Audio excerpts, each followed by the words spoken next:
6 words, and the entire room flipped. It wasn't just a clapback. It wasn't just another exchange in the endless noise of politics. It was the kind of moment that slices through chatter and lands straight in the gut of anyone watching. Jasmine Crockett leaned forward, eyes steady, voice unwavering, and delivered the line that would ripple far beyond the chamber walls. For a second, the world seemed to pause. Then, eruption. Gasps, laughter, applause rolling like thunder, drowning out every attempt Kash Patel might have made to recover. Patel's face told its own story. His smirk faltered, confidence drained in real time. He had walked into the room expecting to control the narrative, to dismiss, to dominate.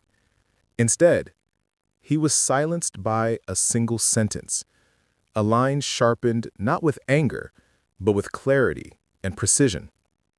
That was the power of Crockett's words, not volume, but truth carried with dignity. The crowd fed off the moment instantly. Some leapt to their feet, others shook their heads in disbelief, phones already raised to capture history. Within seconds, the clip was on its way to becoming digital lightning, an explosion waiting to happen across every feed, every timeline, every late-night segment hungry for a viral spark. And yet inside that room, something even bigger hung in the air. It wasn't just about Patel being caught off guard. It was about what Crockett represented. Years of women, of people dismissed, interrupted, underestimated, suddenly reclaiming the microphone with undeniable force. Every syllable echoed with the weight of that legacy. The silence that followed wasn't empty. It was electric, charged with the realization that something irreversible had just happened. Patel sat there, stunned, his rehearsed talking points dissolving into irrelevance. Crockett didn't just shut him down. She revealed him, exposed the hollowness behind the swagger. Audiences watching live knew they had witnessed a pivot point, and those 6 words, they weren't just spoken to Patel. They were spoken to America. But to understand why this line mattered so much, we need to rewind. Every confrontation has its stakes, but this one carried more than ego, more than one man trying to outtalk a woman he underestimated. Kash Patel came into that chamber with a mission: to cast doubt, to twist narratives, to score a viral victory of his own. He knew that in today's political theater, perception often outweighs fact. If he could belittle Jasmine Crockett, frame her as inexperienced, rattle her enough to stumble, he wouldn't just win the exchange, he would feed a broader narrative, one designed to discredit voices like hers before they could even be heard. That was the script Patel had rehearsed. Smirk, interrupt, dismiss. It was the same formula he had used for years, whether on TV panels or in backroom briefings. And to him, Crockett must have seemed like an easy target. A black Congresswoman, relatively new to Washington, daring to stand firm in spaces where arrogance still masquerades as authority. But Patel underestimated something vital. He underestimated the dignity she carried and the years of resilience that had prepared her for this exact moment. Because for Crockett, this was never just about one exchange. It was about values, accountability, truth, and the idea that service to the public matters more than service to power. Every attempt Patel made to cut her off was a test. Would she shrink back, or would she rise? She rose. And in rising, she carried more than her own reputation. She carried the weight of her constituents, the pride of communities too often brushed aside, and the fire of a generation demanding that arrogance no longer go unchallenged. This is why the stakes mattered. If Patel won this exchange, it wouldn't just be a win for him. It would validate a style of politics built on interruption and intimidation, the kind of politics that thrives on silencing rather than listening. But Crockett wasn't about to let that happen. Every look in her eyes, every pause in her voice signaled that she was playing for something far bigger than sound bites. She was playing for truth. The tension in the room reflected that battle. Each time Patel tried to regain control, Crockett held steady, measured, refusing to descend into his theatrics. It wasn't just her words that mattered, it was her composure. Where Patel grew louder, she grew sharper. Where he leaned on arrogance, she leaned on dignity. And in that contrast, the stakes crystallized for everyone watching. This wasn't just two people arguing, it was a clash between two ways of being in politics. Truth versus spin, dignity versus arrogance, service versus self-interest. And the audience felt it. You could see it in their reactions, in the way murmurs spread with each attempt Patel made to dominate. They weren't just listening to words, they were reading the imbalance. One side desperate to control the story, the other side refusing to surrender her voice. What Patel never realized is that these moments don't just live in the chamber, they live forever online. Every interruption, every sneer, every attempt to silence was being clipped, shared, judged in real time. Crockett knew this. She knew that holding her ground wasn't just about winning the room, it was about speaking to millions beyond it. And so, while Patel gambled everything on arrogance, Crockett bet on truth. Her calm became the blade that would cut through his noise. And when that final line landed, it was clear the gamble had paid off. Because if Patel had won, it would have been remembered as another bully silencing another voice. But Crockett's refusal to yield made sure history recorded it differently. And the real twist? Patel never saw it coming. To understand the full weight of Jasmine Crockett's takedown, you first have to understand Kash Patel. Because Patel didn't just appear out of thin air, he was crafted in the furnace of Trump world politics, a world where loyalty to power often outweighed loyalty to truth.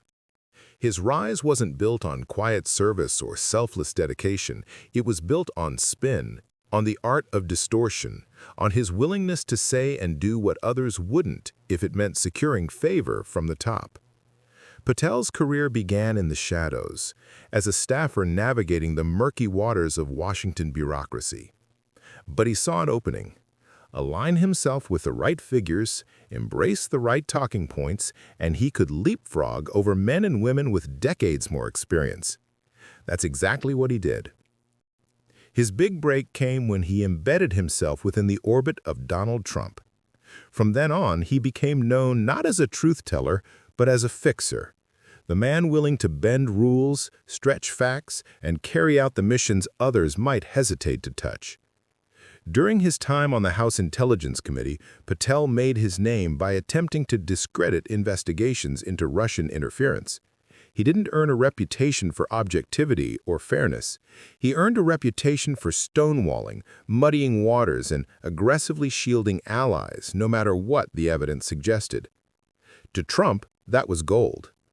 To the rest of America, it was a warning sign. As his profile grew, so did his arrogance. Patel strutted through television appearances as though every word he uttered was untouchable truth. Yet behind the confidence, contradictions piled up. He claimed to champion transparency, but worked tirelessly to bury information. He spoke of integrity, but aligned himself with some of the most ethically compromised figures in recent political history.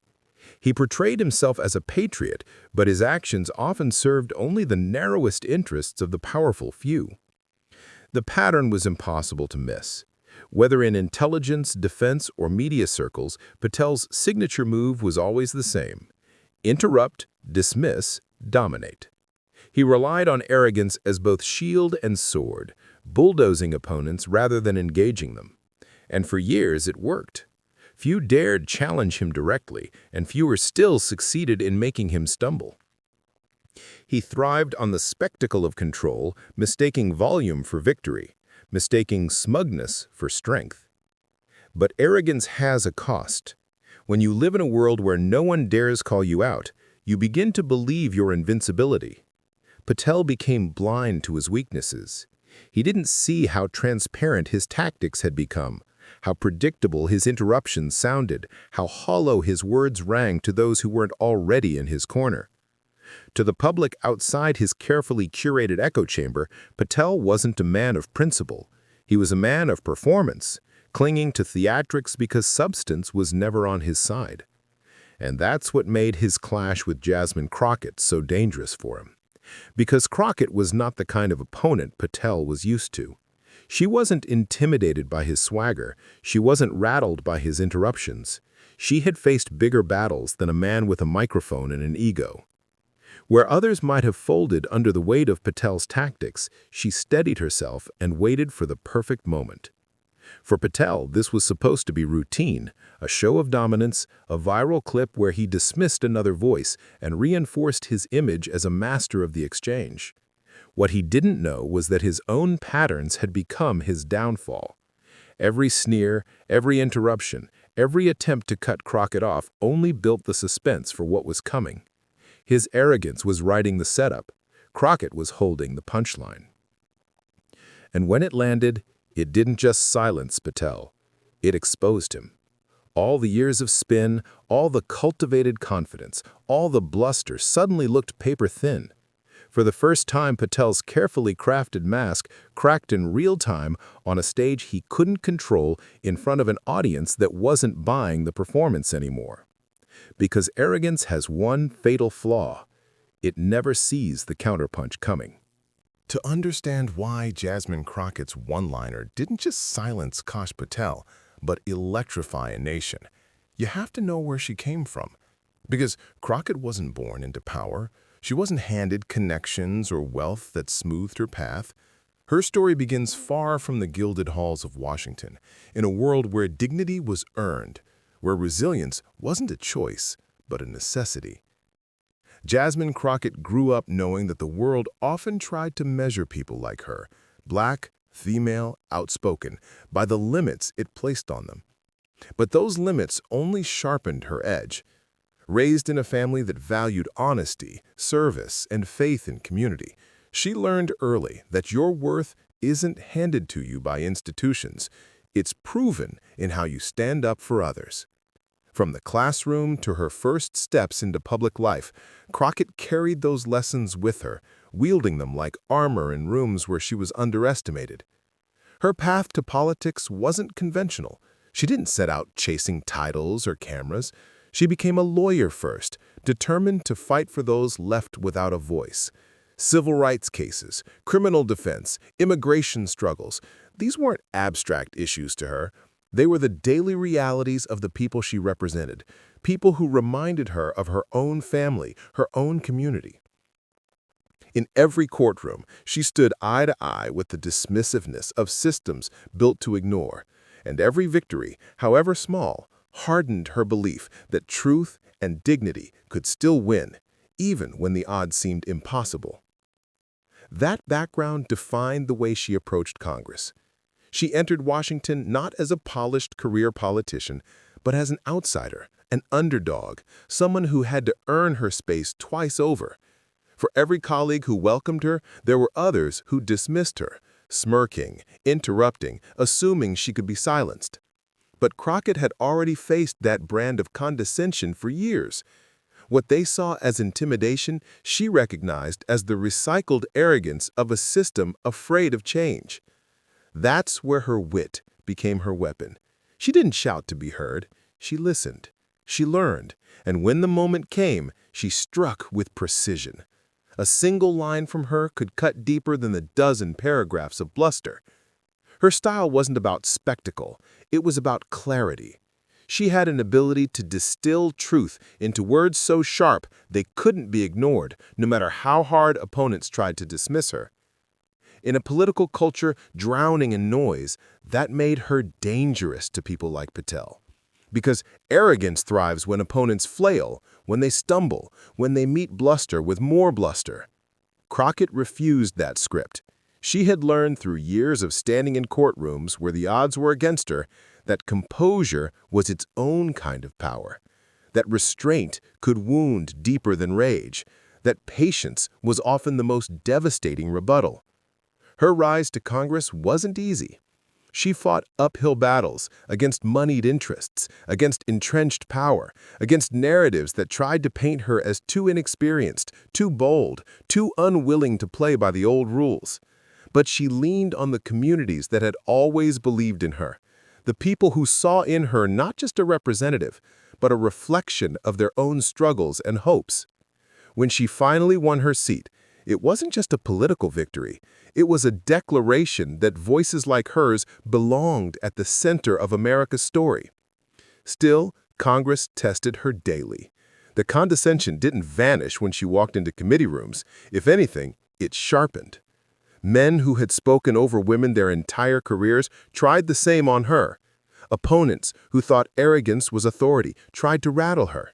And time after time, she responded with the same steady composure, letting them dig their own holes, waiting for the exact moment to drop the truth that would silence them.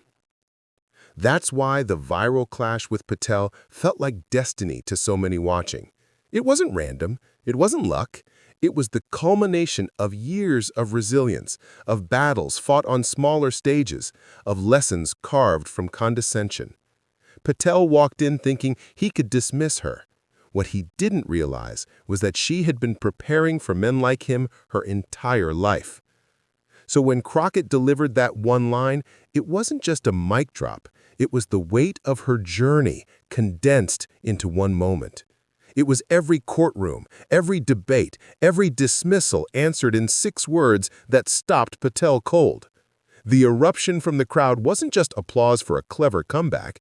It was validation of everything she had carried to get there, everything she represented for those who had ever been silenced. And that's why this story doesn't live in the realm of political trivia. It lives in the realm of inspiration. Jasmine Crockett didn't just win an exchange. She reminded America what it looks like when dignity stands its ground. This was more than a comeback line. It was years of resilience condensed into one viral moment. The chamber was tense even before the exchange began. But once Kash Patel leaned into the microphone, the atmosphere shifted from tense to combative. He wasted no time. His voice carried the kind of confidence that comes not from truth, but from the certainty that bluster can bulldoze over facts. He started fast. Accusations, interruptions, dismissive asides.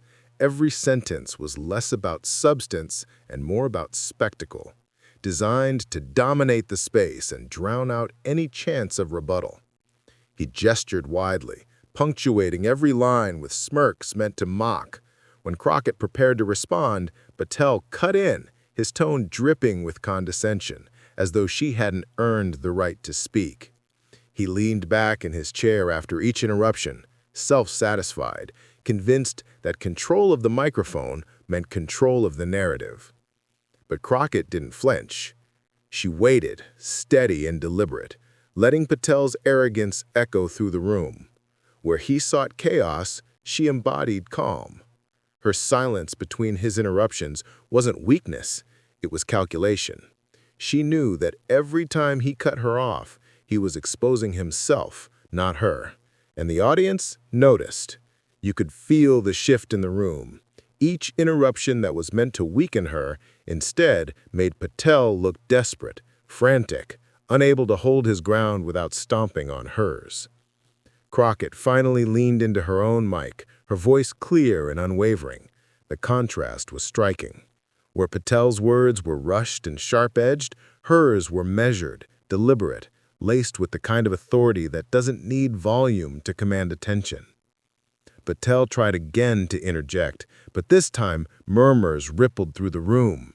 The crowd was leaning closer, eyes trained on her, not him. The more he fought to hold the spotlight, the more it slipped through his hands. Patel doubled down, raising his voice, lacing his rebuttals with sarcasm. He thought if he pushed harder, he could rattle her composure. But Crockett didn't meet chaos with chaos. She stayed poised, her expression unbothered, her words cutting precisely where his were flailing. Each calm response felt like a blade, sharp against the bluster. The audience was transfixed. You could sense the collective breath being held, the anticipation mounting with every back and forth. This wasn't just an argument. It was a duel. One side armed with arrogance, the other with restraint sharpened into power. The energy built with each clash, every syllable Patel spit out, fueling the tension instead of easing it. Then came the breaking point. Patel, visibly frustrated, interrupted once too many times. The room's patience snapped. A wave of disapproval rolled through the audience, soft at first, then unmistakable. And in that moment, Crockett leaned forward, eyes locked on him, her composure unshaken. She didn't raise her voice. She didn't need to.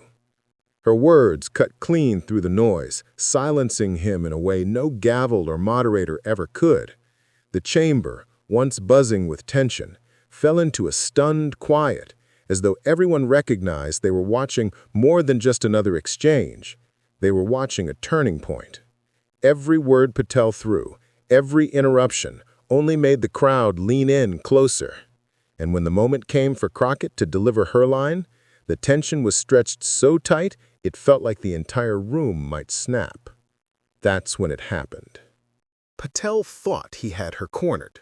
His interruptions were relentless, his voice rising higher with each attempt to bury her beneath a wave of talking points. He pushed his chair forward, leaning across the table as if sheer proximity could intimidate.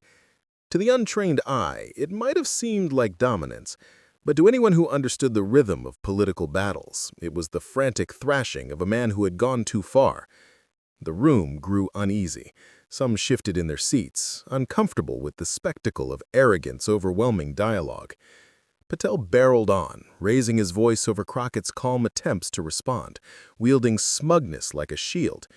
He cracked a smile after one particularly pointed jab, certain he had landed a decisive blow. But if arrogance blinds man, patience arms his opponent. Crockett sat still, hands folded, eyes locked on him with a kind of practiced serenity. She didn't blink. She didn't flinch. She simply waited for the exact moment when the noise would collapse under its own weight. And then, as Patel took one breath too many, one beat too long, she seized the silence. Her voice cut through with calm precision, measured, deliberate, the kind of cadence that makes people stop mid-thought just to listen. And then, 6 words. Crisp, unshakable, delivered not with anger, but with the authority of someone who knows exactly what they're doing. The room froze. For a half-second, no one moved. Patel's expression shifted from smug certainty to stunned disbelief. His mouth hung open as if searching for a response, but nothing came. The silence was deafening, heavy with the shock of what had just been unleashed. Then came the ripple. First a gasp from somewhere in the audience, then nervous laughter, quickly overtaken by a wave of applause. People leaned forward in their seats, shaking their heads, whispering to one another. The eruption wasn't just noise, it was release. Release of tension, of frustration, of the collective recognition that the balance of power had just shifted before their eyes. Patel tried to compose himself, but the damage was already visible. His smirk faltered, replaced with the unmistakable flush of a man caught off guard. He shuffled his papers, cleared his throat, glanced around for backup that never came. But the room wasn't with him anymore. It belonged to her. The applause swelled into laughter, cheers, even the faint pounding of hands on tables. Moderators tried to restore order, but the energy had escaped containment. This wasn't just a room responding to a line. It was a moment spilling beyond the chamber walls. Crockett didn't bask in it. She didn't smile or gloat. She simply held her gaze steady, the picture of composure, because she knew this was bigger than her.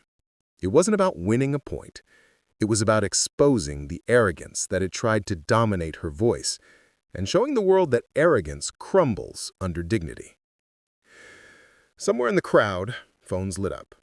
Fingers flew across screens, capturing the replay, uploading the clip. Within minutes, whispers in the chamber turned into notifications buzzing across timelines. A viral spark was ignited. "Did you hear what she just said? This is the line of the year. Patel just got shut down." The imagined reactions began to take shape. TikTok clips looping the one-liner with captions in bold, Twitter threads praising her restraint, mocking his unraveling, Instagram reels splicing Patel's face in slow motion with Crockett's words cutting clean through, memes materializing almost instantly, her calm stare immortalized against his stunned silence. Back in the room, the atmosphere had completely flipped. Every time Patel shifted in his chair, the audience read his discomfort like an open book. He tried to interject, again, his voice fumbling for its earlier bravado, but the laughter hadn't faded yet. His words drowned beneath the echoes of her line. It was as if the audience had collectively decided whatever he said next no longer mattered. The cinematic beats were unmistakable. Patel's face faltering, the sharp lines of arrogance melting into uncertainty, the silence that followed her delivery, so dense it felt orchestrated. The eruption that came after, unstoppable, cascading, cathartic. It played out like a scene written for impact, the kind of moment replayed in news highlights, campaign ads, and late-night monologues. But what made it unforgettable wasn't just the performance, it was the authenticity behind it. Crockett didn't deliver the line as a stunt. She delivered it as truth. Unfiltered, undeniable, and timed with the precision of someone who knew exactly what they were doing. In that instant, Patel wasn't just silenced, he was exposed. His tactics laid bare, his arrogance punctured, his weakness revealed. And Crockett? She wasn't just the one who spoke. She became the voice that carried everyone in the room, the voice that outlasted noise, arrogance, and spin. And outside those walls, as the clip traveled across millions of screens, people who had never stepped foot in that chamber felt it too. A spark of pride, a surge of validation, a reminder that sometimes the right words, spoken with dignity, can dismantle the loudest lies. Patel had tried to dominate. Crockett had waited, and with one line, she flipped the entire script. The line hadn't even fully echoed off the chamber walls before the outside world began to ignite. Phones that had been slyly recording or live streaming became conduits for an eruption that couldn't be contained.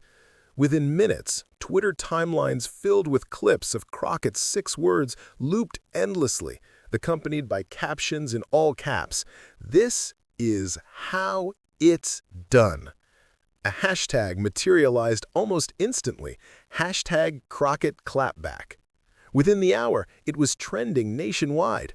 By nightfall, it was global. TikTok edits spliced Patel's stunned silence with sound effects, record scratches, knockout bells, slow-motion replays of his smirk dissolving into disbelief. Meme accounts had a field day. Patel photoshopped into a crumbling statue, Crockett standing tall with fire behind her. Instagram reels circulated like wildfire, pairing her calm, devastating delivery with dramatic background music. And on YouTube Shorts, the clip became a mini manifesto, racking up millions of views with comments like, "She said what we've all been waiting to hear," and "This wasn't just a comeback, it was history in real time." Commentators didn't hold back either. Political pundits on evening broadcasts replayed the moment on loop, dissecting every detail: Patel's smirk, the stillness before her words, the eruption after. One host described it as a masterclass in dignity over bluster. Another called it the viral takedown that defined the week, maybe the year. Celebrities chimed in. Activists hailed it as a reminder that arrogance doesn't last forever. One civil rights leader tweeted, "This is what resilience looks like." Crockett didn't just win a debate, she defended every voice that's ever been dismissed. Influencers stitched the clip into their own videos, using it as a rallying cry about identity, persistence, and the power of speaking with calm authority. Meanwhile, Patel's team scrambled to contain the fallout. His allies pushed back online, dismissing the reaction as overblown or accusing the crowd of bias. They clipped the video selectively, trying to frame his interruptions as strength. But every attempt at spin collapsed under the weight of the original footage, which spread faster than rebuttals could form. The raw moment was too clear, too undeniable. In chat rooms, message boards, and group texts, the verdict was unanimous. Patel had been exposed. People who had never heard Crockett's name before suddenly knew it, and they weren't just spectators, they were participants, resharing, recaptioning, making sure the echo traveled further. What elevated the moment wasn't only its virality, but the symbolism attached to it. For some, it was watching a woman of color refuse to be steamrolled by bluster. For others, it was about dignity defeating arrogance. For still more, it was proof that calm, truth-driven leadership could still pierce through noise. The shockwaves didn't stop online. Journalists cornered politicians in hallways asking for reactions. Some offered cautious praise, others dodged. One Congresswoman admitted on live TV, "Honestly, I wish I had delivered that line myself." Late-night comedy shows devoted entire segments to replaying Patel's faltering face in slow motion. Audiences roared with laughter, applauding Crockett's precision as if it were a championship knockout replayed after the final bell. Everywhere Patel turned, the narrative followed him. Reporters asked, "What was going through your mind when she said that?" Podcasters mocked his flustered attempts at recovery. Even conservative-leaning outlets, while trying to soften the blow, couldn't erase the viral impact. But while Patel's team worked overtime to douse the flames, Crockett's supporters only stoked them higher. Activist groups clipped her one-liner into ads about truth over spin. College students shared the video with captions like, "This is why representation matters." And in community spaces across the country, her words were quoted like a rally chant, 6 words becoming a shorthand for dignity holding its ground. It was no longer just a clip. It was a cultural moment, a line in the sand, the kind of moment where politics transcends policy and turns into a parable. Arrogance undone, resilience vindicated, truth given the last word. And yet, as powerful as the digital storm was, it was only the beginning. Because Crockett didn't stop with a one-liner. She didn't vanish into the noise of memes and hashtags. Instead, she chose to take the sudden spotlight and turn it into something larger, something moral, that reached beyond the chamber, beyond the viral feed. The world had seen her silence Patel, but what Crockett did next turned this from a viral clip into a defining moral moment. In the days that followed, as the clips circled the globe and Patel's smirk became shorthand for arrogance undone, Jasmine Crockett didn't bask in the spotlight. She reframed it. For her, the exchange was never about one viral punchline or a fleeting political win. It was about values, the kind that stretch beyond chambers, beyond parties, beyond news cycles. She spoke in interviews not about Patel, but about principle. "This isn't about me," she said, "and it's not about him. It's about whether we still believe that dignity deserves a place in our democracy." That distinction mattered, because in a culture that often rewards the loudest voice, Crockett reminded the country that volume isn't the same as truth, and arrogance isn't the same as strength. What made the moment resonate wasn't just the sharpness of her words, but the steadiness behind them. She hadn't shouted Patel down. She hadn't matched his bluster with more bluster.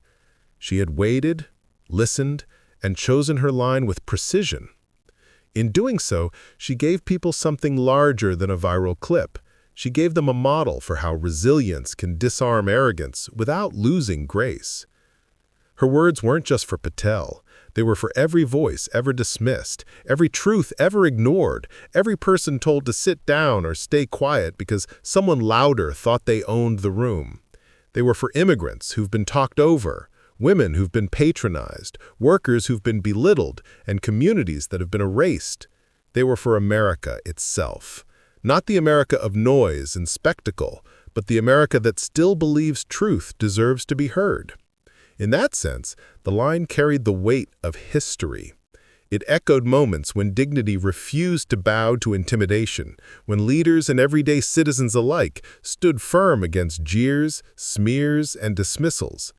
Crockett's calm authority reminded people that justice doesn't always come with fireworks.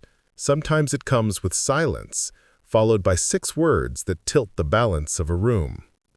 The lesson was clear. Spin can dominate for a moment, but it cannot endure. Arrogance can shout, but it cannot inspire. What lasts is dignity, the quiet force of someone who knows who they are and refuses to be diminished. Crockett's line crystallized that truth in real time, and it struck a chord because people recognized themselves in it. Commentators called it a blueprint for how to handle bullies in politics.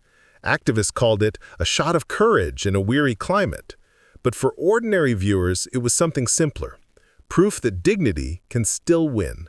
That in a world where arrogance often takes center stage, there is still power in patience, clarity, and unshakable self-respect.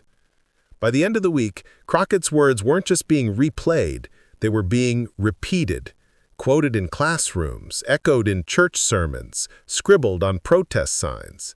6 words had become a reminder that democracy doesn't have to sound like noise. It can sound like truth delivered without apology. And that was the real victory. Patel had wanted to silence her. Instead, she had amplified not just her own voice, but the voices of millions who saw themselves reflected in her steadiness. That was the moral shift, from confrontation to collective affirmation. Because at its core, this wasn't about politics at all. It was about Americanness, about whether we still believe in a country where arrogance is held accountable, where truth can rise through the static, where the underdog doesn't just survive, but stands tall. In that chamber, on that day, Crockett showed it's possible. She reminded America that power isn't measured by interruptions or headlines. It's measured by whether your words carry dignity long after the noise has faded. And as her line reverberated across screens and hearts, the lesson settled in. Arrogance can silence for a moment, but dignity speaks for generations. It all began with 6 words. A single, steady line that cut through Kash Patel's arrogance and left him stunned, the crowd roaring in disbelief. In that instant, his smirk crumbled and the balance of the room shifted. That was more than a debate moment. It was a reminder that arrogance will always collapse when confronted with dignity. But here's the truth. This wasn't just Jasmine Crockett's victory. It belonged to everyone who has ever been silenced, interrupted, or dismissed. Her one-liner became a rallying cry because it carried the weight of millions who know the sting of being underestimated and the strength of rising above it. And that's why you're here. If you believe arrogance should never win over dignity, if you believe truth still deserves a voice louder than spin, then this is your channel. Together, we turn moments like this into movements. Together, we remind America that calm resilience can shatter even the loudest arrogance. So don't just watch this clip. Carry it forward. Like this video. Share it with someone who needs the reminder that dignity matters. Subscribe to join a community that refuses to let arrogance define the story. Every action you take here keeps the echo alive and ensures voices like Crockett's don't fade into noise, but rise into history. Because sometimes one line can change everything. One moment can tilt the room, and one voice, when it refuses to bow, can stand for millions. Crockett proved it in that chamber, and you can help prove it every time you amplify truth over spin and dignity over arrogance. This is more than commentary. This is a movement, and it begins with you.